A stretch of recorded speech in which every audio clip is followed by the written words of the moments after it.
Muito obrigado por escolher o Ministério de Vídeo e Áudio do Templo Batista Maranata. Depois de ouvir esta mensagem, visite o nosso site www.tbm.org.br. Nossa igreja oferece discipulado cristão, instituto bíblico e muitas oportunidades para o seu crescimento espiritual. Que Deus o abençoe. Maranata, ora vem, Senhor Jesus. Abra sua Bíblia, Colossenses capítulo 1, verso 19.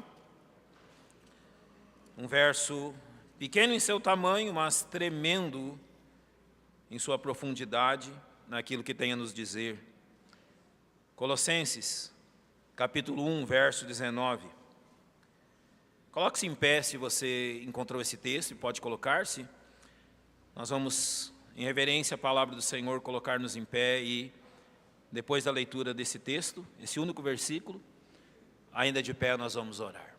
A palavra de Deus diz: porque foi do agrado do Pai que toda a plenitude nele habitasse. Está falando de Jesus Cristo.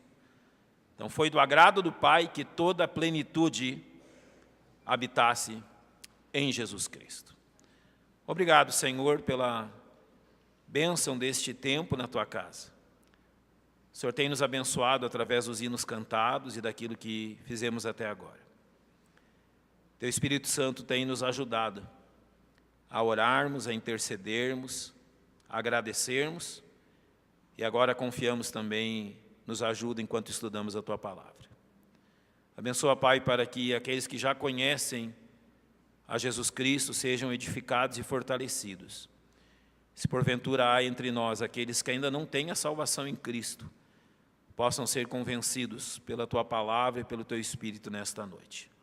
É o que nós rogamos em nome do Salvador, o Senhor Jesus Cristo. Amém. Podem se assentar, irmãos. O título da mensagem desta noite é: Cristo é tudo que eu preciso. Eu quero convencê-lo disso. Com esta mensagem, quero convencê-lo que Cristo é tudo que você precisa. Ou seja, Cristo é tudo o que você necessita. Esse texto de Colossenses é importante para isso. É do agrado de Deus, é da vontade de Deus que no homem Jesus Cristo habitasse toda a plenitude, não só da divindade, mas de todas as coisas. O Senhor Jesus Cristo é aquele em quem habitam todas as coisas, porque tudo foi criado por Ele, tudo foi criado para Ele, e tudo encontra a sua razão nele. Um homem que não conhece Jesus Cristo não tem razão de viver. Isto é a plena verdade. Se alguém não conhece Jesus Cristo, ele jamais se satisfará em nada. Porque se Jesus Cristo nele habita toda a plenitude, quer dizer que nós precisamos conhecê-lo para então satisfazer as necessidades do nosso coração. Posso dizer que tudo o que preciso encontra-se em um homem, Jesus Cristo, e que quanto mais eu o conheço, mais percebo que não existe nenhum outro que possa fazer por mim aquilo que Jesus Cristo faz. Apenas Ele, aquele em quem reside toda a plenitude. Eu vou, tratando deste assunto, falar de 3 questões. A primeira delas é que Jesus Cristo é o único mediador que reconcilia o homem com Deus. Esta é a primeira razão. A segunda delas é o fato de Jesus Cristo ser o advogado que trata dos meus pecados.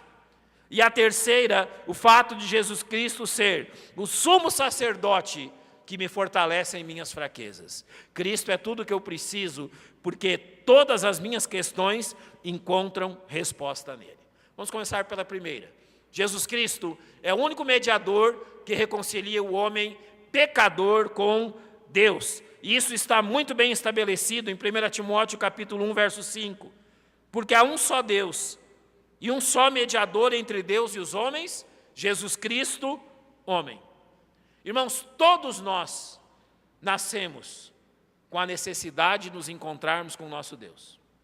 Todos nós nascemos com a necessidade de adorarmos aquele que é maior do que nós. E até que nós o encontremos, a nossa alma não tem descanso. Absolutamente. Não há descanso até que um homem encontre Jesus Cristo e, através de Jesus Cristo, encontre Deus. Nessa ânsia, os homens têm procurado, através de todo tipo de caminho, curar aquilo que é a falta do seu coração, a falta da sua alma, o anelo por Deus. Mas, infelizmente, os caminhos que o homem tem buscado, ao invés de aproximá-lo de Deus, tem levado cada dia para mais longe. Ao invés de seguir o caminho que é Cristo, os homens têm seguido caminhos que têm destruído a vida deles, que têm acabado com aquilo que eles mais precisam, têm colocado questões que não solucionarão o problema. Quando aqui Paulo diz a Timóteo que Jesus Cristo é o único mediador, entendemos que Jesus Cristo é o único que faz mediação entre nós e o nosso Deus. Você pode imaginar 2 lugares separados por um abismo. E olha, quando eu era criança, eu vim a Cristo por uma história que contava exatamente isso. Um dos lados do abismo era este mundo, o lugar onde eu estou. O outro lado do abismo é o céu, aonde está Deus. Mas o abismo era grande demais para qualquer homem vencê-lo, para qualquer homem ultrapassá-lo pelas suas forças. E a história que foi contada quando eu vim a Cristo mostra que um homem muito forte chegou à beira daquele abismo com um rio muito violento que dava realmente num grande abismo, não é? A destruição, com certeza. E ele, na sua força, tentou atravessar nadando, não conseguiu. As águas o levaram. Um outro homem muito rico construiu um barco fabuloso e tentou atravessar. As águas também o levaram. Outro homem muito simples, num barquinho com seus filhos, disse: olha, isso tudo é muito simples, é fácil chegar do outro lado. A água parecia calma, mas ele não chegou nem à metade. E assim, pessoa por pessoa, foram chegando à beira daquele abismo e sendo tragados. Mas quando você olhava um pouquinho para cima, sabe o que você via? Os 2 lados eram ligados por uma cruz. Por que Jesus Cristo é um mediador? Porque não há outro caminho a Deus, só Ele. E aprendendo isso, nós aprendemos algumas questões que são importantíssimas para nós. A primeira delas, o mediador é necessário porque esse abismo é real. Há um abismo entre os homens, e desde que o pecado entrou no mundo, esse abismo tem separado os homens de Deus. Notem o que Paulo fala aos Efésios: entenebrecidos no entendimento, separados da vida de Deus, pela ignorância que há deles, pela dureza do seu coração. Isaías diz que os nossos pecados fazem separação entre nós e o nosso Deus. Sim, esse abismo é real. Esta separação é real. E, infelizmente, esse abismo tem alcançado a cada vez mais a humanidade e levado a humanidade a uma decadência inimaginável. O abismo é o mesmo, mas parece que o homem está cada dia mais longe de encontrar a única solução para isso. Abra sua Bíblia comigo, Romanos capítulo 1. Eu vou citar algumas questões que há nesse capítulo e que são importantes de nós sabermos.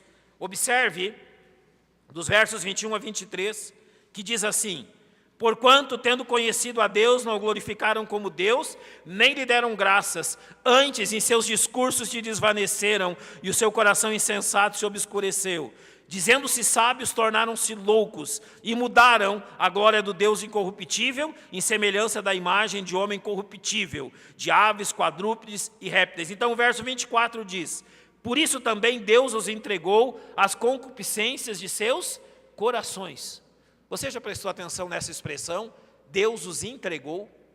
Notem que no verso 26 é dito: por isso Deus os abandonou. E repete no verso 28, e como eles não se importaram de ter conhecimento de Deus, assim Deus os entregou a um sentimento perverso. Sabe o que significa isso? O fato de Deus os ter abandonado, o fato de Deus os ter entregado, significa exatamente isso. O ser humano tem negado Deus, o ser humano tem virado as costas para Deus, está de costas para Deus, tem negado o valor e o poder da palavra de Deus, tem se achado sábio e muito mais sábio que Deus, e tem procurado seguir os seus próprios caminhos. Deus, ele não nos trata como robôs, Deus não nos trata como escravos. Uma vez que o homem quer fazer isso, Deus os tem permitido. Você quer? Faça. Deus os entregou. Você não quer tanto isso? Você não quer a cada dia andar mais longe de mim? Ande. É a sua escolha. É o seu desejo. É aquilo que você quer. E mesmo Deus não concordando com isso, Ele permite que o homem faça assim. Esse abismo, ele tem se tornado maior e maior a cada dia. Cada dia, o homem está mais longe de Deus. E chegará um dia, então, quando esse abismo se tornará permanente e intransponível. Olha o que diz Apocalipse capítulo 20. E a morte e o inferno foram lançados no lago de fogo. Esta é a segunda morte. E aquele que não foi achado escrito no livro da vida foi lançado no lago de fogo. A palavra morte significa separação. E a palavra aqui, segunda morte, é além da morte física, agora a morte eterna. Chegará um dia, quando todos aqueles que rejeitaram Cristo serão separados eternamente de diante de Deus. Então, esse abismo será permanente. Nunca mais haverá mudança. Nunca mais haverá a mínima possibilidade de mudança. Essa separação eterna será assim. É isso que o homem deseja. Agora, quem é o mediador? O mediador é necessário porque nenhum homem é capaz de estabelecer essa conexão. Nenhum homem é capaz de estabelecer uma conexão entre os dois lados. Notem que mesmo a reconciliação não é aquilo que o homem tem desejado. Romanos 3 diz assim: não há ninguém que entenda, não há ninguém que busque a Deus, todos se extraviaram. Não há ninguém que busque a Deus. A solução jamais virá do homem, porque o homem realmente não quer esta reconciliação. Preste bem atenção no que o Salmo 2 diz. Observe bem. Os reis da terra se levantam, e os governos consultam juntamente contra o Senhor e contra o seu ungido, dizendo: rompamos as suas ataduras e sacudamos de nós as suas cordas. Isso é um salmo profético. E sabe onde isso acontecerá? Isso acontecerá quando o anticristo tomar o poder deste mundo. Podemos pensar isso sendo dito nas Nações Unidas. Os homens dizendo: olha, vamos romper tudo aquilo que nos liga a Deus, vamos sacudir de nós as cordas que nos ligam ao Senhor. É isso que eles desejam e é isso que eles farão. Continuando, nenhum homem tem a capacidade de obter esta reconciliação. Notem o que Atos capítulo 4, verso 12 diz: e nenhum outro há salvação, porque também debaixo do céu nenhum outro nome há dado entre os homens pelo qual devamos ser salvos. Não há ninguém que possa. Nenhum homem poderá restabelecer essa conexão entre os homens pecadores e Deus, porque em nenhum outro há salvação. É isso que a Bíblia ensina. Nenhum homem pode fazer isso. Mas graças a Deus, porque Deus não ficou de braços cruzados, e porque Deus realizou algo por nós. Do céu veio o nosso mediador. Do céu veio aquele que precisamos. Olha que maravilhoso diz João capítulo 3, verso 17. Porque Deus enviou o seu Filho ao mundo, não para que condenasse o mundo, mas para que o mundo fosse salvo por Ele. De onde veio o nosso mediador? De onde veio o nosso Salvador? A Bíblia diz: Deus o enviou do céu. Ele veio do céu para isso. Deus enviou o seu Filho ao mundo, não para nos condenar, mas para ser o nosso mediador entre nós e Ele.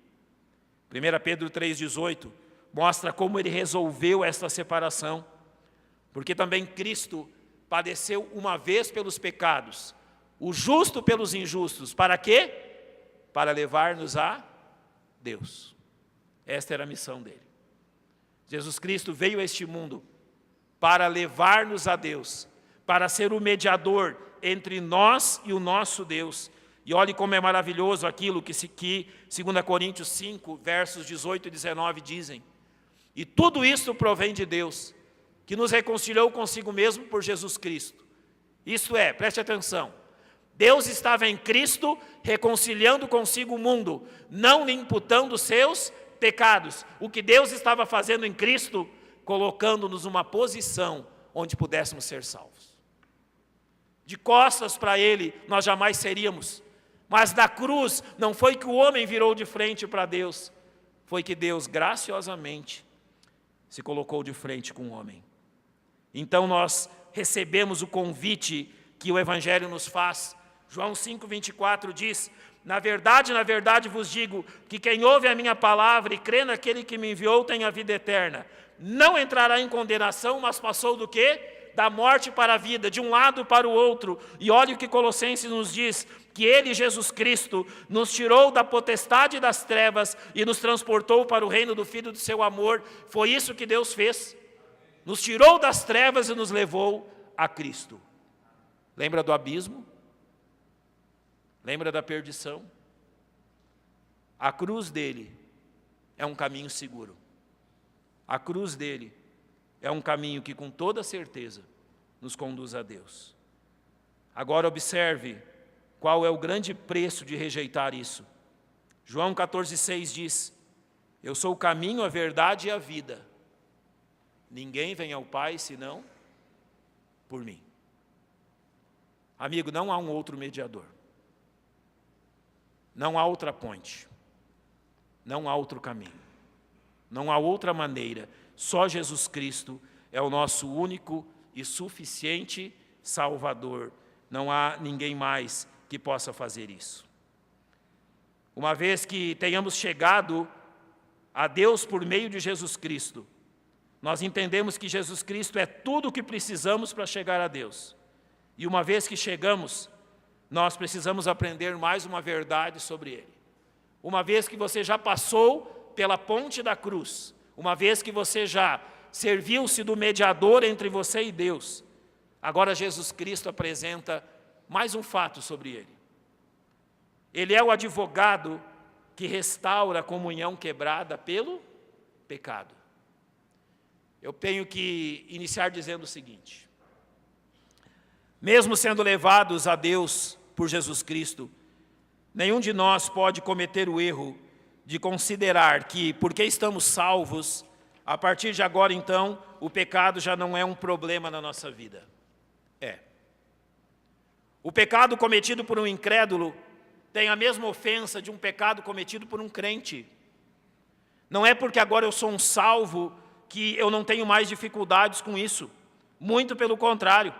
Observe o que 1 João 2,1 diz: meus filhinhos, essas coisas vos escrevo para que não pequeis. E se alguém pecar, temos um advogado para com o Pai, Jesus Cristo, o justo. Se alguém pecar. Então, João escreve este verso para duas coisas. Primeiro, ele está exortando os filhos de Deus a não pecarem. Você já refugiou-se na cruz? Já é um salvo? A exortação da palavra de Deus a você é: não peque. Mas se alguém pecar, ele está dizendo: há remédio na pessoa de Jesus Cristo. Jesus Cristo é tudo o que precisamos. Ele não somente nos leva a Deus, mas Ele é o remédio para a nossa vida e para aquilo que ocorre em nossa vida. Observe então algumas questões sobre esse fato dele ser o nosso advogado. Em primeiro lugar, a vontade e provisão de Deus é para que nós não pequemos. Sim, essa é a verdade. Deus não quer que os seus filhos pequem.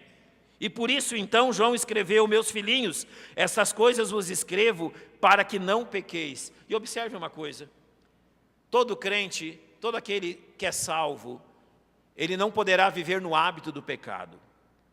Ele poderá cometer atos pecaminosos, mas não viver no hábito do pecado. E é por isso, então, que Deus deixa claro a sua vontade nas Escrituras. Ele diz: porque esta é a vontade de Deus, a vossa o quê? Santificação. É isso que Deus quer de nós. E olha o que 1 Pedro 1,16 diz: porquanto está escrito, sede santos, porque o Senhor vosso Deus sou o quê? Santo. Qual é a vontade de Deus para nós? Que sejamos santos como Ele é santo. E notem como Deus providenciou isso. Romanos 6,6 diz: sabendo isso, que o nosso velho homem foi com Ele crucificado, para que não sirvamos mais ao pecado. Irmão, pense nisso, reflita nisso. Eu e você que já conhecemos Cristo, Nós temos uma escolha que os incrédulos não têm. Eu e você que já somos salvos, nós temos uma escolha que as pessoas que não conhecem a Cristo não têm. Eles não têm escolha. Tudo que eles fazem é pecado. Agora, você já prestou atenção qual é a nossa escolha, qual é a nossa opção? Nós temos a opção de seguir ao nosso Deus de forma firme e de voltar as costas ao pecado. Nós não precisamos cometer os pecados que a nossa carne deseja. Olhe 2 Coríntios 5,17. Se alguém está em Cristo, nova criatura é. O que diz mais? As coisas velhas já passaram, estão no passado, eis que tudo se fez. Eu não sou mais escravo do pecado. Eu não preciso mais obedecê-lo. Romanos 6 diz assim: que diremos, pois? Permaneceremos no pecado para que a graça seja abundante? A resposta é: não, de modo nenhum. Não vamos permanecer no pecado. Nós que estamos mortos para o pecado, como viveremos ainda nele? Esta é a resposta. Depois, nos versos 11 e 12, Paulo diz: assim também vós, considerai-vos mortos para o pecado. Literalmente o que ele está dizendo é o seguinte: aceite essa verdade. Isso é real. Você morreu para o pecado. Você não precisa mais obedecê-lo, você não precisa mais segui-lo. Ele não é mais o Senhor da sua vida. Ele não é mais aquele que te escraviza. Reconheça isso. Aceite esta verdade e vive em santidade. Agora, além disso, Deus nos deu o poder para fazermos isso. Gálatas 5, versos 16 e 17 diz: andai em espírito e não cumprireis a concupiscência da carne, porque a carne cobiça contra o espírito contra a carne, e estes opõem-se um ao outro, para que não façais as coisas que quereis. Deus não nos deixou sozinhos, Deus nos deu o poder do seu Espírito, para que não pequemos, para que não demos lugar a isso. É importante ver também que mesmo após a salvação, o pecado continua a ser um problema muito sério. Quando Paulo escreve aos Romanos, ele precisa corrigir algumas coisas. E ele faz isso no capítulo 6. Ele diz: que diremos? Permaneceremos no pecado para que a graça abunde? É isso que as pessoas haviam entendido. Paulo, se nós já estamos salvos, se nós já não precisamos de mais nada disso, vamos permanecer no pecado. Paulo diz: de modo algum. No verso 15, uma mesma pergunta: pecaremos porque não estamos debaixo da lei, mas debaixo da graça? E a resposta de Paulo é qual? Não. Não é esse o objetivo que Deus nos trouxe. E por isso, então, nós temos que aqui dar algumas advertências a respeito disso. A não andarmos no pecado, a não darmos lugar ao pecado. Paulo deixou claro a ação de disciplina de Deus sobre os seus filhos que vivem no pecado. Sobre seus filhos que permitem o pecado escondido, encoberto na sua vida. Nós usamos esse texto na ceia do Senhor, 1 Coríntios 11, 28. Ele diz claramente: examine-se, pois, o homem a si mesmo, e assim coma deste pão e beba deste cálice. Porque o que come e bebe indignamente, come e bebe para a sua própria condenação, não discernindo o corpo do Senhor. Então ele diz: por causa disso há entre vós muitos fracos e doentes, e muitos que dormem. Sabe o que é isso? Fraqueza espiritual, doença física e morte, como consequência da disciplina de Deus sobre o pecado. Deus não aceita o pecado encoberto na vida dos seus filhos. Deus não aceita que nenhum de nós, crentes, mantenhamos o pecado encoberto, não confessado em nossa vida. Quando Jesus curou o homem que estava há 38 anos enfermo, junto do tanque de Betesda, ele diz assim em João 5,14: não peques mais, para que não te suceda alguma coisa pior. Notem a exortação do Senhor dura para esse homem, e a exortação que ele traz a nós também. Filhos de Deus, estas coisas vos escrevi para que não pequeis. Isso é muito sério. Não realmente deixe de levar em conta isso. Inclusive, a Bíblia traz exemplos de quando crentes menosprezaram esta ordem. 1 Coríntios capítulo 5, versos 4 e 5, os irmãos lembram bem daquilo que aconteceu a Ananias e Safira. Pedro diz, eu na verdade já determinei, ou melhor, 1 Coríntios 5 ainda, eu vou usar o exemplo de Ananias e Safira depois. 1 Coríntios 5, Paulo está usando o exemplo de um homem na igreja que estava em pecado imoral e não queria abandoná-lo, não queria deixá-lo.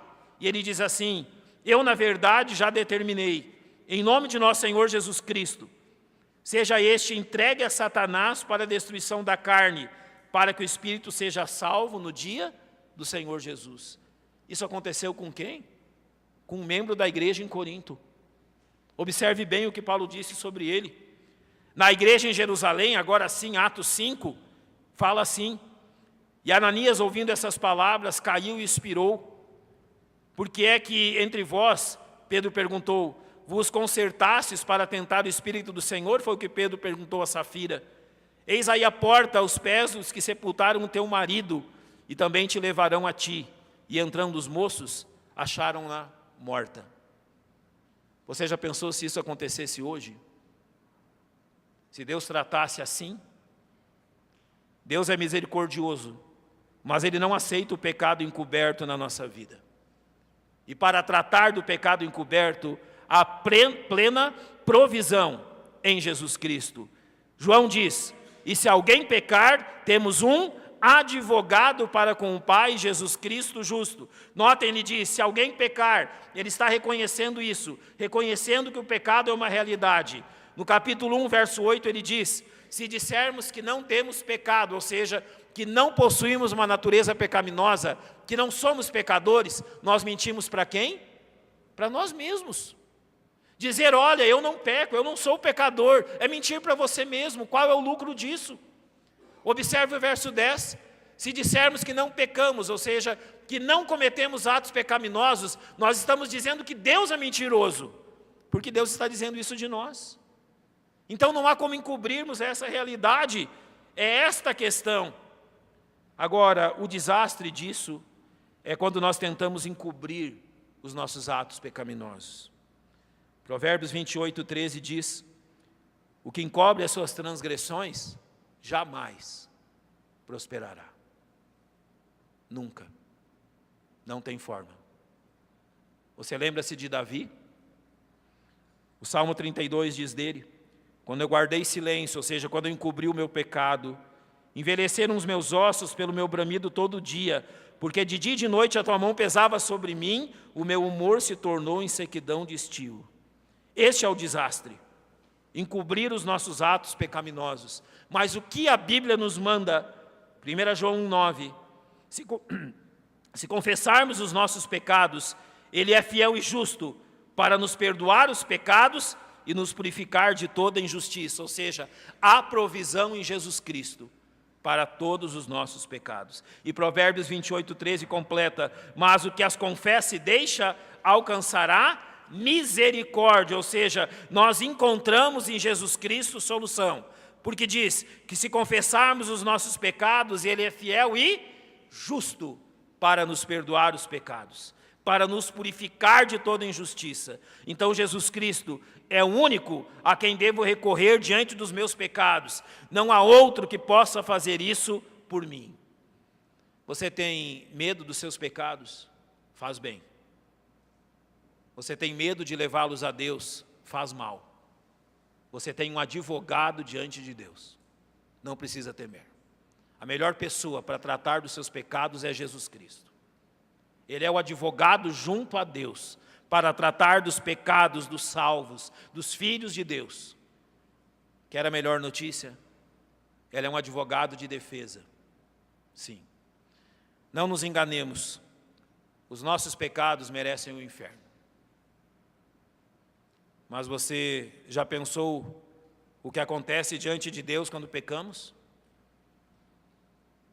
Ao invés do inferno, nosso Salvador diz, é simples, é só lhe mostrar as mãos dele, não é? O que há nas mãos dele? As marcas dos pregos. Ao invés da condenação, ele simplesmente mostra as suas mãos e diz, esses pecados já foram pagos na cruz por mim. e este é um eterno salvo. Por isso, ele nos encoraja a confessarmos a ele os nossos pecados e a não encobrirmos. Se você tem um advogado junto de Deus, de que você tem medo?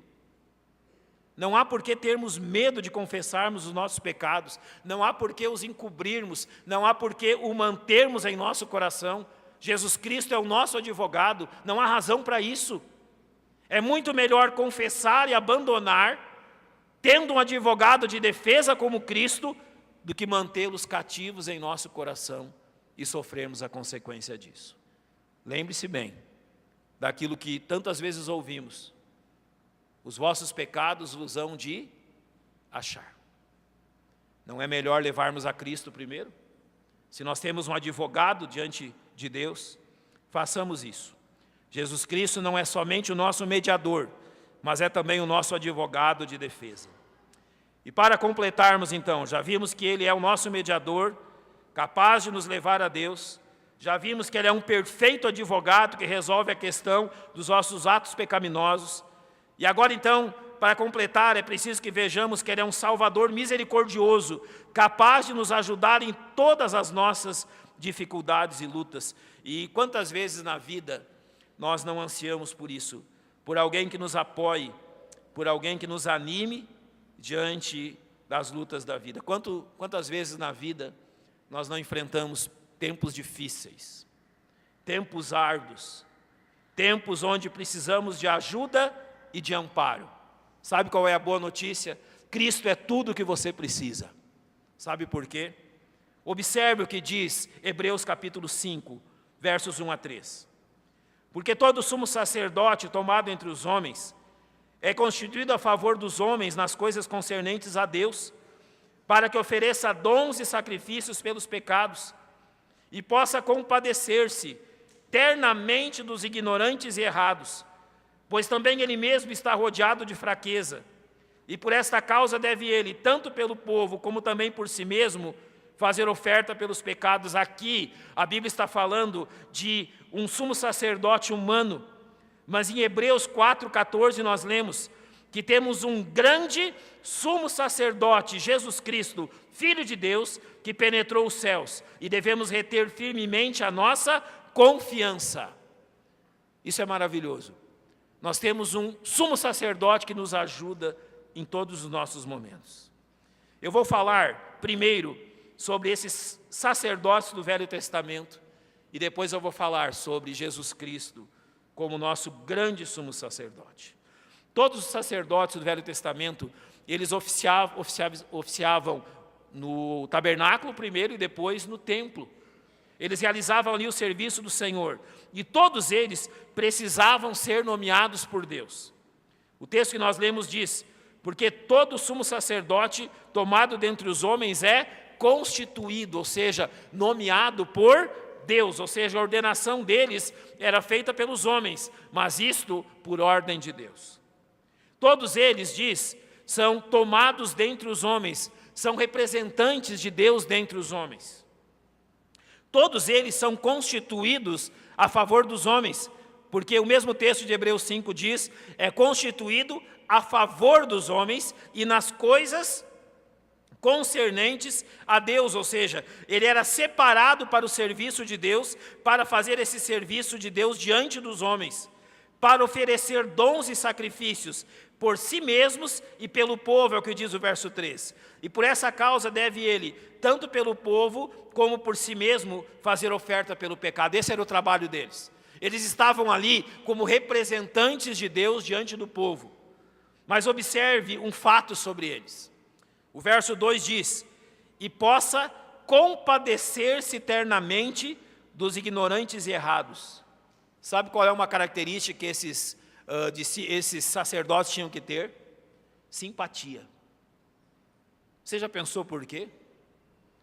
Por que o sacerdote precisava ter simpatia, um compadecimento terno por aquelas pessoas? Ele precisava tratar o povo com simpatia, porque ele não podia tratar com ira aqueles que vinham tratar dos seus pecados, e nem podia tratá-los sentimentalmente. Aqui quando ele diz que deviam se compadecer ternamente, é que ele tinha que guardar um meio termo. Não podia nem ficar brabo com o povo que pecava e nem ser indulgente com eles. Não tratar do problema, não. Ele tinha que ser cheio de simpatia e, além disso, ser cheio de entendimento e compaixão, porque diz, pois também ele mesmo está rodeado de fraqueza. Quando você chegasse ao tabernáculo, ao templo, você encontraria um sacerdote pronto a oficiar em seu favor. Ele estava entendendo as suas fraquezas. Talvez você chegasse num dia para oferecer um sacrifício e no outro dia fosse oferecer o mesmo sacrifício. Ele não diria o seguinte, olha, você de novo aqui, o mesmo pecado, o mesmo problema. Ele não ia se irritar com a pessoa. Ele reconheceria a fraqueza dela. Ele estava ali para ajudá-lo. Agora observe o que diz a respeito de Jesus Cristo. Hebreus capítulo 5, versos 4 a 6 diz, ninguém toma para si essa honra, senão o que é chamado por Deus como Arão. Assim também Cristo não se glorificou a si mesmo para se fazer sumo sacerdote. Sabe quem escolheu Jesus Cristo, nosso sumo sacerdote? Deus. Foi Deus que determinou isso, que Ele seria o nosso sumo sacerdote. Observe Hebreus 2,17 quando diz, por isso convinha que em tudo fosse semelhante aos irmãos. O que Deus determinou? Que Ele fosse um de nós. Sim, Jesus Cristo, o homem, é o nosso sumo sacerdote. No capítulo 7, verso 26 diz, porque nos convinha tal sumo sacerdote, santo, inocente, imaculado, separado dos pecadores e feito mais sublime do que os céus. Os sacerdotes que haviam no Velho Testamento eram pecadores como os homens que vinham ao templo. O sacerdote que Deus nos deu, o sumo sacerdote que Ele nos deu, é completamente santo e inocente. O que Ele fazia? Observe o verso 27. Que não necessitasse como sumos sacerdotes de oferecer cada dia sacrifícios, primeiramente por seus próprios pecados e depois pelos do povo. Por isso fez Ele uma vez, oferecendo-se a si mesmo. Aqui há duas grandes diferenças entre Jesus e os antigos sacerdotes. Primeiro, Jesus nunca precisou oferecer um sacrifício por si mesmo. Segundo, o sacrifício era Ele mesmo. Olha que coisa incrível. Jesus Cristo é o sumo sacerdote que oferece o sacrifício. Jesus Cristo é o cordeiro que é sacrificado. Jesus Cristo é o Deus que recebe o sacrifício. Você precisa algo além de Cristo? Você precisa mais algo além de Jesus? Jesus é cheio de simpatia por nós. E observe como. Hebreus 4,15 diz, porque não temos um sumo sacerdote que não possa compadecer-se das nossas fraquezas, porém um que como nós em tudo foi tentado, mas sem pecado. Sabe o que o texto está dizendo aqui? Um sumo sacerdote que não possa compadecer-se das nossas fraquezas. Sabe por que Jesus se compadece das minhas lutas e das tuas? Porque Ele provou na carne a mesma coisa. Jesus Cristo é cheio de simpatia por você, porque Ele provou tudo aquilo que você também prova. Ele chorou, Ele provou tristeza, Ele provou temor diante da morte no Getsêmani, e não há nada que você prove que Jesus Cristo não conheça. Não há nenhuma experiência na sua vida que Jesus Cristo não saiba como é. Jesus sabe como é provar a morte de outros. Jesus sabe como é provar a sua própria morte. E observe o que Hebreus 2, 17 e 18 diz. Por isso, convinha que em tudo fosse semelhante aos irmãos, para ser misericordioso e fiel sumo sacerdote naquilo que é de Deus, para expiar os pecados do povo, porque naquilo que Ele mesmo sendo tentado padeceu, agora observe, pode socorrer aos que são tentados. Observe isso. Não há nenhuma luta ou problema na sua vida que Jesus Cristo não possa te socorrer. Não há nenhum trauma, luta ou questão que tenha acontecido que Jesus Cristo não seja suficiente para entender e para trazer a solução. 1 Coríntios 10, 13 diz: não veio sobre vós tentação senão humana, mas fiel é Deus que não nos deixará tentar acima do que podeis. Antes, com a tentação, dará também o escape para que a possais suportar. Qual é esse escape? Jesus Cristo, o sumo sacerdote. Agora, tendo esse sumo sacerdote que intercede por mim, o que eu devo fazer?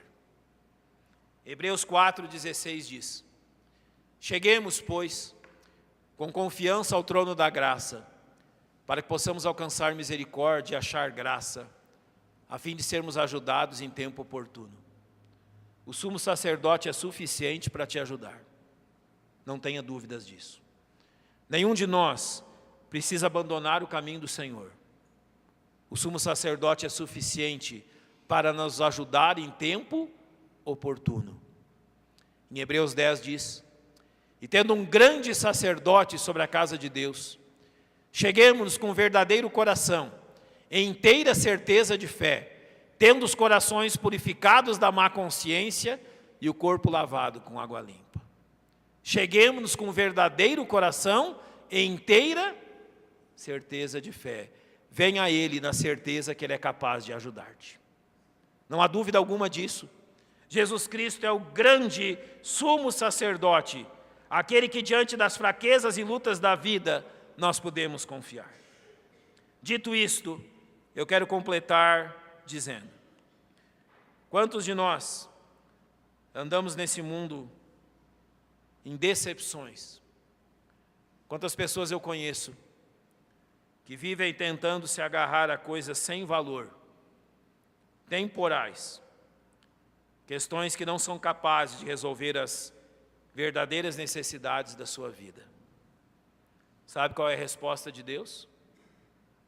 Jesus Cristo é tudo o que você precisa. O apóstolo Paulo aprendeu isso. E olha o que ele escreve aos Colossenses: porque quero que saibais quão grande combate tenho por vós e pelos que estão em Laodiceia, e por quantos não viram o meu rosto em carne, para que seus corações sejam consolados e estejam unidos em amor, em todas as riquezas da plena certeza da inteligência, para conhecimento do mistério de Deus e Pai. Então ele diz: e de Cristo, em quem estão escondidos todos os tesouros da sabedoria e do conhecimento. Ele é ou não é tudo que eu preciso? Se você tem dúvidas sobre se vale a pena ou não vir a Cristo, Paulo diz aos Filipenses: mas o que para mim era ganho, reputei-o perda por Cristo. E na verdade tenho também por perda todas as coisas pela excelência do conhecimento de Cristo Jesus, meu Senhor, pelo qual sofri a perda de todas essas coisas e as considero como escória para que possa ganhar a Cristo. Irmãos, não há nada que se iguale a Cristo. Não há nada neste mundo que você tenha que deixar que tenha o valor do Senhor Jesus. Nenhuma religião, nenhuma igreja, nenhum líder espiritual, nenhuma fortuna, nenhuma pessoa. Paulo diz: eu sofri a perda de todas essas coisas e as considero como nada para que possa ganhar a Cristo. Ao vir a Cristo, você não está perdendo nada, você está ganhando tudo. Por isso, preste atenção no convite dele: vinde a mim, todos que estáis cansados e oprimidos, e eu vos aliviarei. Jesus Cristo é tudo o que precisamos. Jesus Cristo é tudo que temos. Jesus Cristo é tudo que Deus nos deu. E acredite, é mais do que suficiente. Vamos fechar os nossos olhos, vamos orar.